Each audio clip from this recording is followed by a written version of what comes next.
가족범죄연대기 채널에 오신 것을 환영합니다.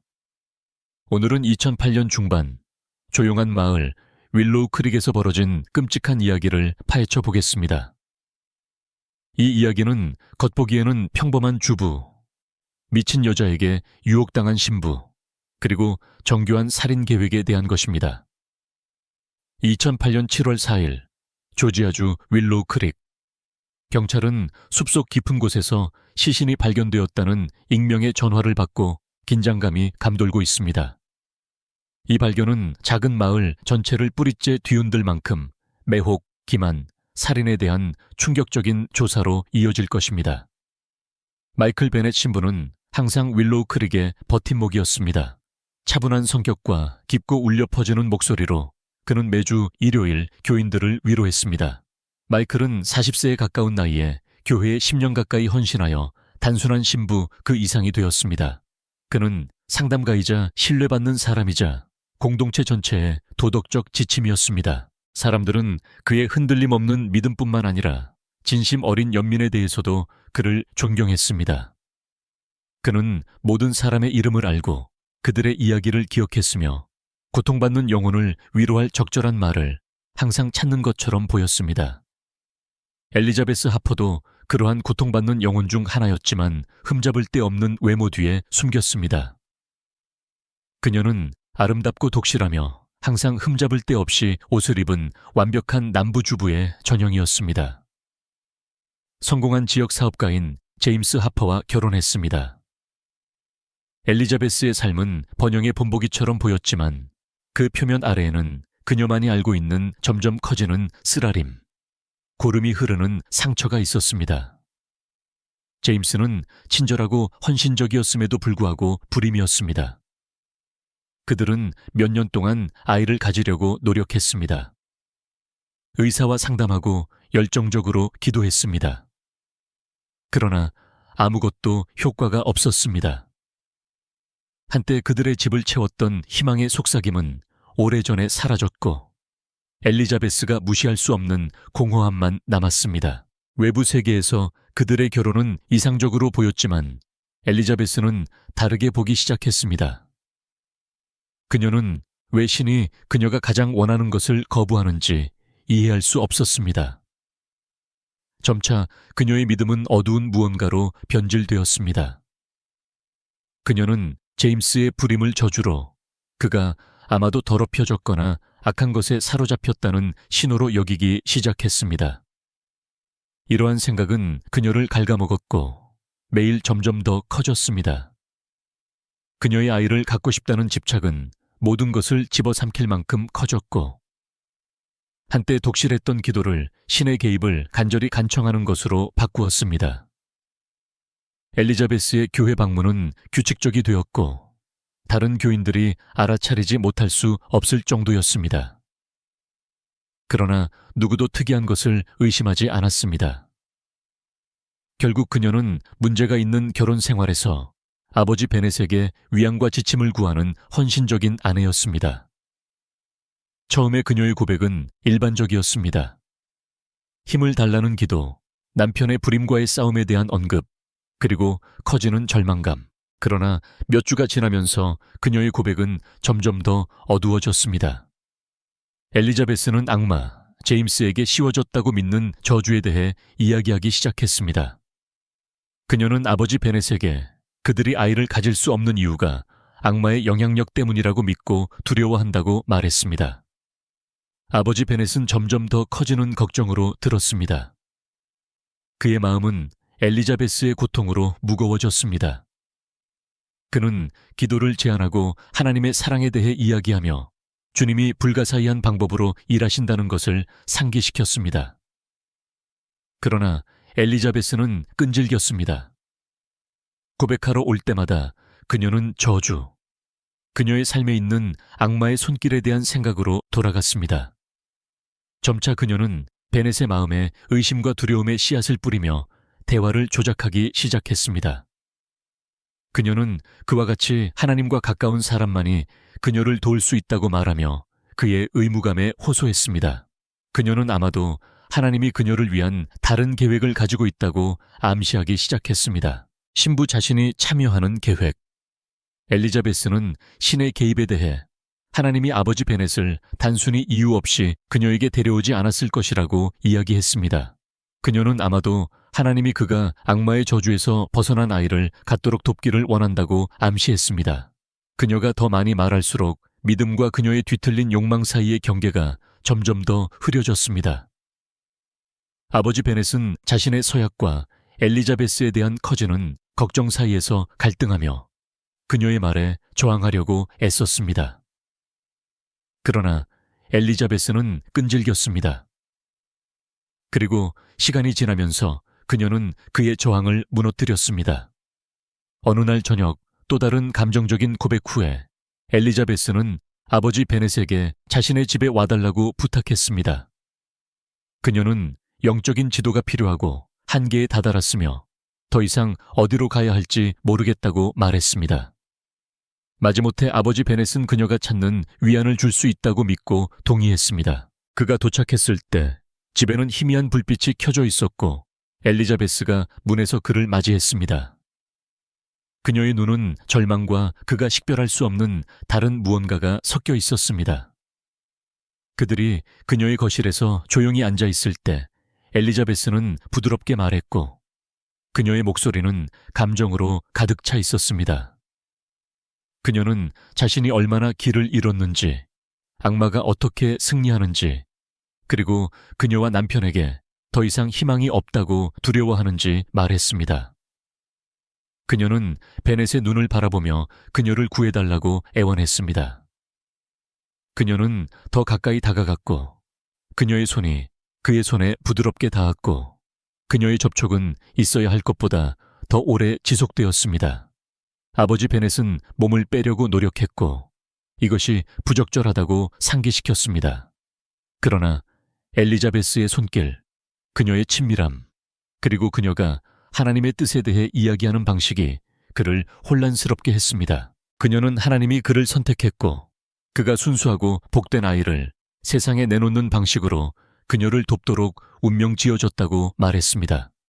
그녀의 말은 베넷이 소중히 여기는 믿음 자체를 뒤틀리게 만드는 도취적인 것이었습니다. 그 순간 희미한 불빛과 엘리자베스의 애원하는 시선에 둘러싸여 아버지 베넷의 저항은 약해졌습니다. 엘리자베스는 몸을 기울여 그의 입술에 입을 맞추었고 그는 항복했습니다. 만남은 빠르게 더 큰 무언가로 번져나갔고 엘리자베스의 계산적인 유혹과 베넷의 약해지는 결단력에 불을 지폈습니다. 그들은 침실로 옮겨갔고 그곳에서 아버지 베넷을 그가 한때 그랬던 사람으로부터 더 멀어지게 만드는 일이 일어났습니다. 베넷은 엘리자베스가 이 모든 것을 계획했다는 것을 몰랐습니다.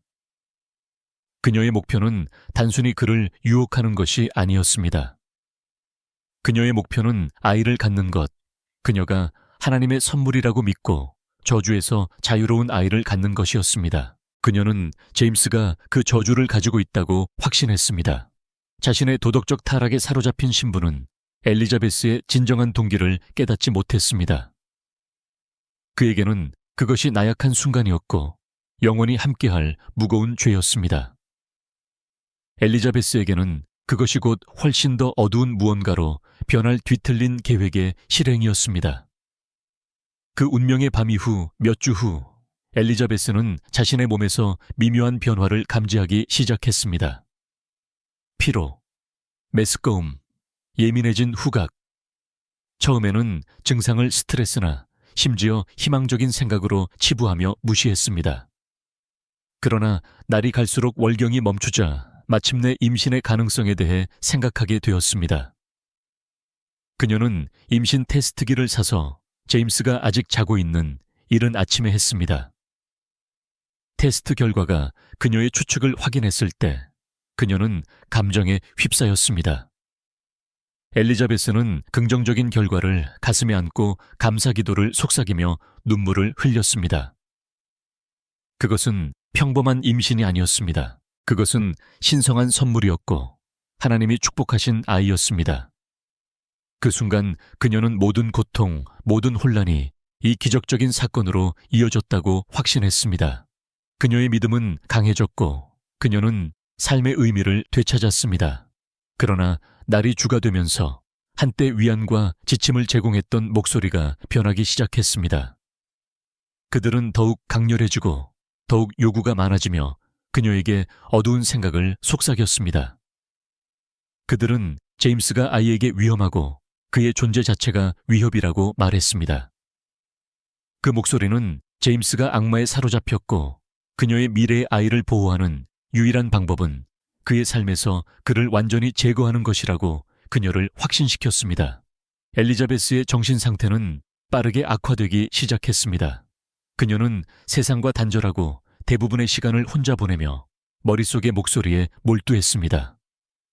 그들은 가차없이 그녀의 마음을 제임스를 악의적인 힘, 제거해야 할 위협으로 보는 환상으로 가득 채웠습니다. 그녀는 제임스의 영혼을 위해 기도하는 것을 멈추고 이제 하나님의 뜻이라고 믿는 것을 할 수 있는 힘을 위해 기도하기 시작했습니다.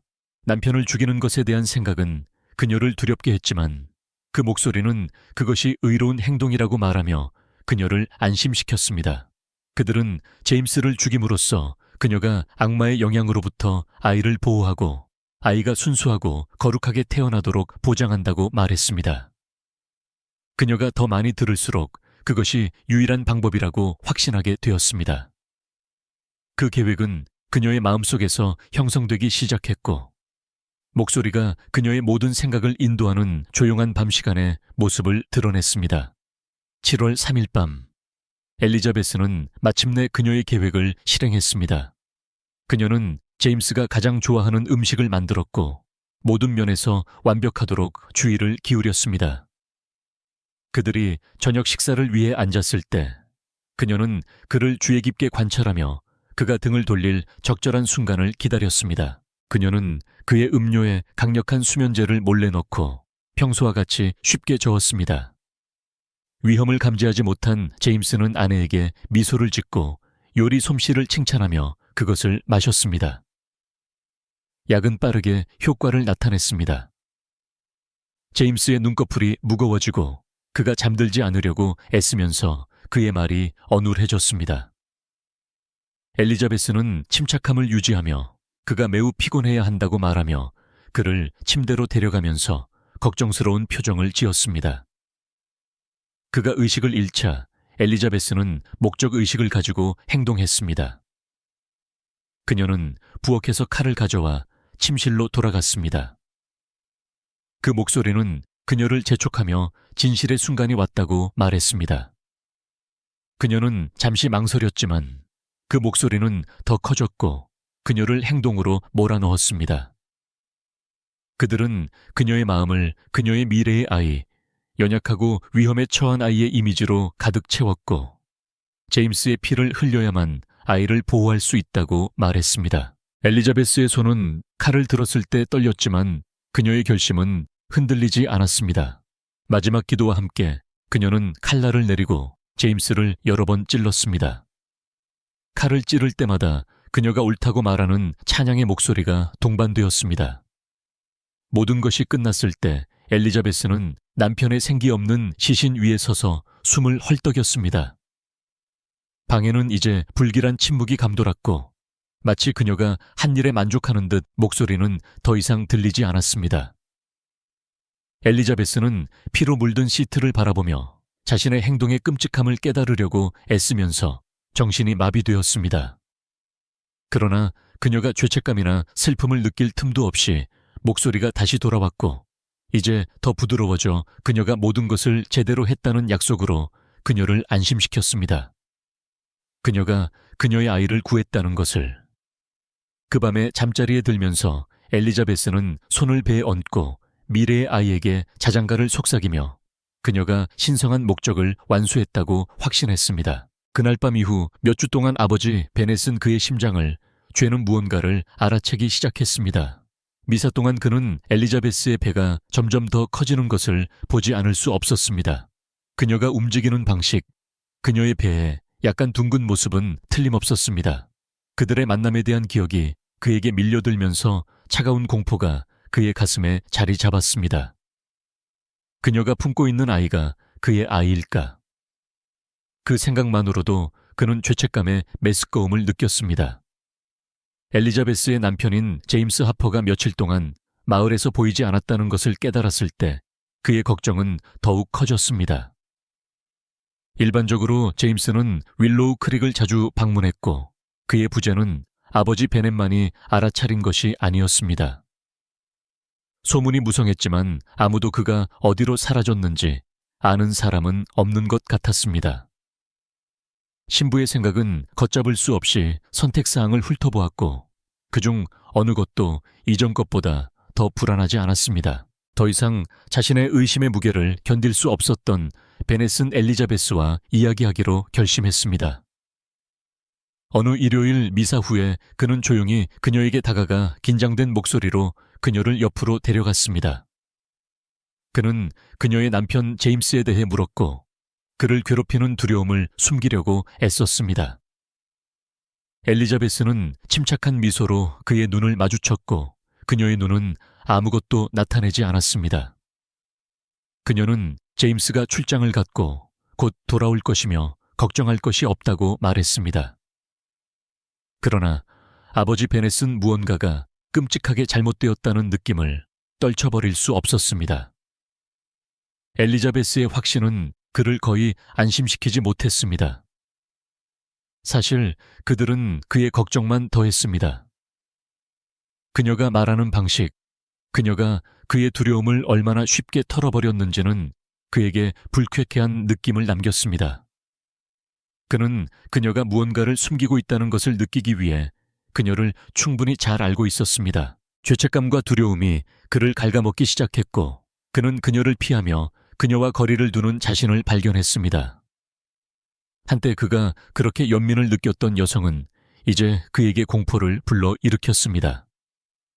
그러다가 2008년 7월 4일 모든 것이 바뀌었습니다. 지역경찰은 마을 근처 숲에서 시신이 발견되었다는 익명의 전화를 받았습니다. 경찰은 신속하게 대응했고 그들이 발견한 것은 윌로우 크릭 전체가 공포에 떨게 했습니다. 제임스 하퍼의 훼손된 시신이 나무 사이에 놓여 있었고 땅에 새겨진 기괴한 상징과 기괴한 의식의 흔적이 있었습니다. 평소에는 조용하고 평화로운 마을이 혼돈에 빠졌습니다. 소문이 산불처럼 퍼져나갔고 사람들은 끔찍한 범죄를 이해하려고 애썼습니다. 경찰은 시간을 낭비하지 않고 수사를 시작했습니다. 그들은 제임스의 살인에 앞서 발생한 사건을 모으기 시작했고 무언가를 보거나 들었을 수 있는 모든 사람을 신문했습니다. 곧 의심은 엘리자베스에게 향했습니다. 형사들은 그녀의 이야기에 불일치를 발견했고 맞지 않는 작은 세부 사항을 발견했습니다. 그녀는 제임스가 출장을 갔다고 주장했지만 최근 여행에 대한 기록은 없었습니다. 이웃들은 그가 사라지기 전 며칠 동안 하퍼의 집에서 이상한 소리가 들렸다고 보고했습니다. 수사가 더 진행되면서 베넷의 죄책감은 견딜 수 없게 되었습니다.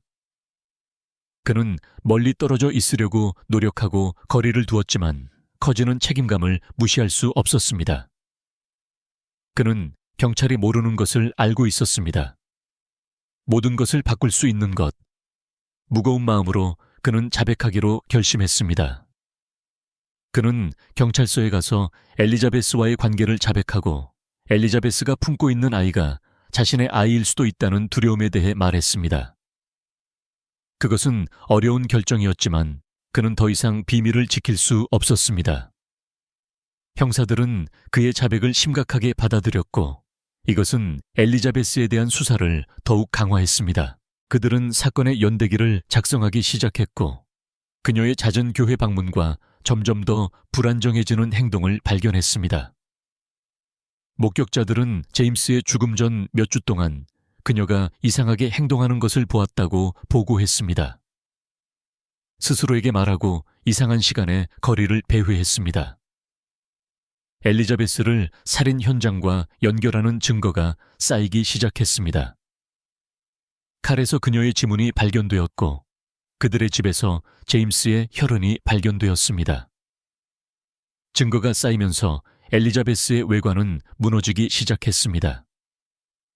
한때 그녀의 안내자였던 머릿속의 목소리는 이제 그녀를 반대하며 그녀에게 점점 더 많은 것을 요구했습니다. 그녀는 점점 더 정신이 나가고 그녀의 마음은 광기에 점점 더 깊이 빠져들었습니다. 진실로 무장한 경찰은 그녀를 체포하기 시작하여 윌로우 크릭을 휩쓴 공포에 종지부를 찍었습니다.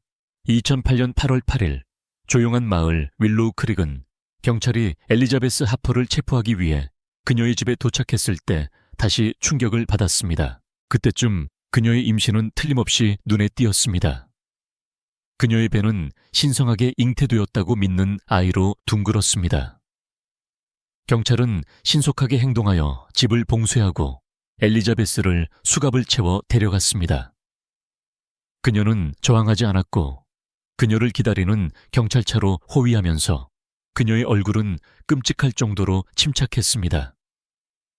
집 안에서 수사관들은 제임스 하퍼 살인과 그녀를 직접 연결하는 오싹한 증거를 발견했습니다. 발견된 항목 중에는 그녀가 숲에서 저지른 기괴한 의식의 잔해가 있었습니다. 땅에 새겨진 것과 같은 상징이 그녀의 침실에 숨겨진 존기에 낙서되어 있었습니다. 그들은 또한 그녀의 침대 및 상자에 숨겨진 제임스의 개인 소지품, 시계와 결혼 반지를 발견했습니다. 이러한 부인할 수 없는 증거로 엘리자베스는 1급 살인 혐의로 공식 기소되었습니다. 그녀의 체포 소식은 윌로우 크릭에 빠르게 퍼져 공동체를 충격에 빠뜨렸습니다. 한때 헌신적인 아내이자 교회의 기둥으로 여겨졌던 엘리자베스는 이제 잔인한 살인의 주요 용의자가 되었습니다.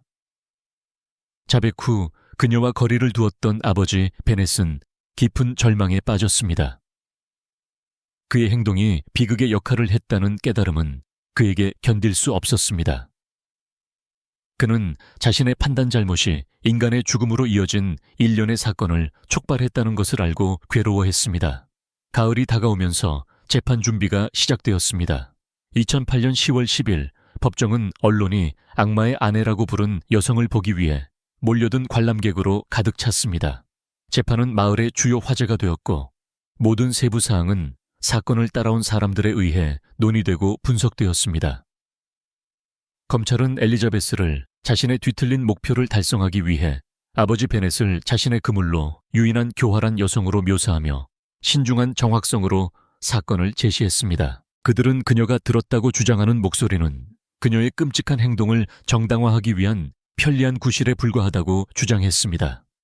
그러나 엘리자베스의 변호는 다른 접근 방식을 취했습니다. 그들은 그녀의 망상과 그녀를 살인하도록 강요했다고 말한 목소리를 언급하며 그녀를 정신 이상자로 인정받으려고 노력했습니다.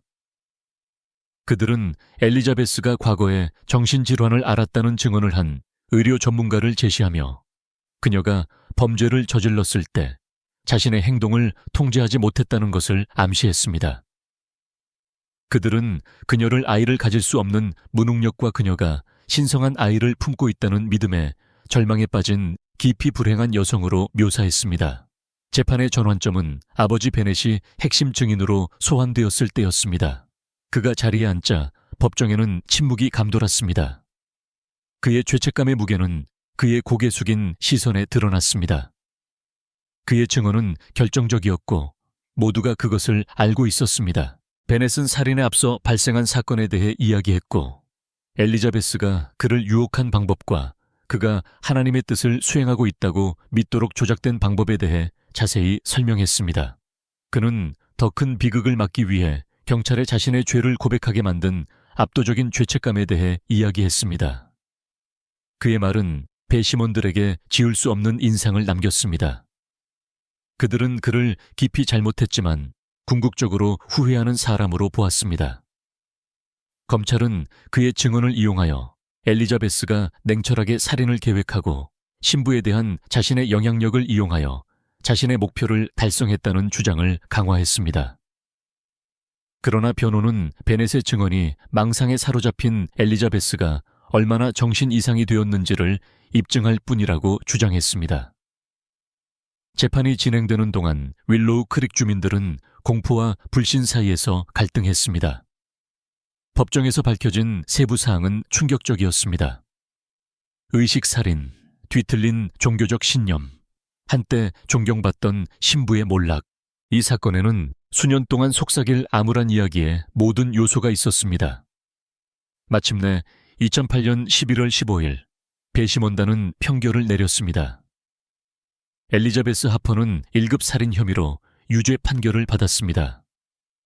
판사는 그녀에게 가석방 없는 종신형을 선고했습니다. 그녀의 운명은 그녀에 대한 부인할 수 없는 증거에 의해 결정되었습니다. 엘리자베스에게는 속죄도 자유의 기회도 없을 것입니다. 재판 후 아버지 베넷은 경험한 수치와 죄책감에 더 이상 봉사할 수 없어 신부직을 그만두었습니다. 그는 윌로우 크릭을 떠나 고독 속에서 위안을 구했지만 그가 한 일의 짐은 가는 곳마다 그를 따라다녔습니다. 한때 평화로운 곳이었던 마을은 발생한 사건으로 훼손되었고 엘리자베스 하퍼의 이야기는 암울한 전설이 되었고 속삭임으로 전해지는 경고의 이야기였습니다. 윌로우 크릭 주민들은 그들 사이에서 벌어진 비극을 결코 잊지 못할 것이며 악마의 아내에 대한 기억은 수년 동안 마을의 그림자로 드리워져 있을 것입니다. 재판이 끝나고 법정이 비워진 후 해결되지 않은 질문이 하나 남았습니다. 그녀가 감옥에 있는 동안 태어난 아이에게는 미래가 필요했습니다. 그의 울음소리는 차갑고 회색 벽을 따라 울려 퍼졌고 혼란의 세계에서 작은 목소리였습니다. 그가 태어나자마자 아동복지기관은 그 아이를 보호했습니다. 피곤한 눈과 부드러운 손을 가진 사회복지사는 그의 삶이 다를 것이라는 것을 알고 그를 가까이 안았습니다. 평범한 사건이 아니었습니다. 범죄와 스캔들의 그림자 아래 태어난 아이. 모두가 그렇게 될 것이라는 것을 알고 있는 것처럼 과정은 빨랐습니다. 소녀는 이제 죄수가 된 어머니와 함께 집으로 가지 않을 것입니다. 대신 입양 가족이 선택되어 그의 탄생을 어둡게 한 불행에서 벗어나 새로운 삶을 제공했습니다. 차가 감옥에서 떠날 때 아이는 평화롭게 잠자고 있었고 그가 막 뒤로 한 과거에 대해 알지 못했습니다.